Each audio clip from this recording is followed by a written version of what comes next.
Hi po, Doc! Hi. Pwede po magpa-watch your health? Of course, come in. I'm Dr. Amparo Cala Holgado, an OB-GYN specialist here at Calamba Medical Center. Ano ba ang PCOS at paano ito nakakaapekto sa reproductive health ng kababaihan? Ang PCOS ay Polycystic Ovarian Syndrome, but the name was changed to PMOS. Ang ibig sabihin, Polyendocrine Metabolic Ovarian Syndrome. At ito ay may hormonal imbalance dahil mas marami ang androgens, yung male hormones, that will affect teenage girls up to reproductive years. Ano-ano ang mga simptomas ng PCOS na hindi dapat baliwalain? Irregular ang regla, nagkaka-acne, tumataba, nagkaka-insulin resistance, and posible magka-diabetes in the future.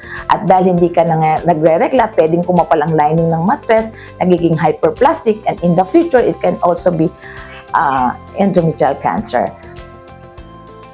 Normal lang ang irregular menstruation kaya hindi na kailangan magpatingin. That is a wrong saying because yun nga ang number one symptom ng PMOS. Kapag irregular ang regla, even at your teenage year, you have to see your OB-GYN.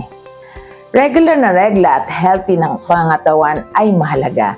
Kaya upang mapangalagaan ng PMOS, magpakonsulta na kayo dito sa Calamba Medical Center. Kalingang may husay at puso. Watch your health! Gabay sa kalusugan, hatid ng mga eksperto.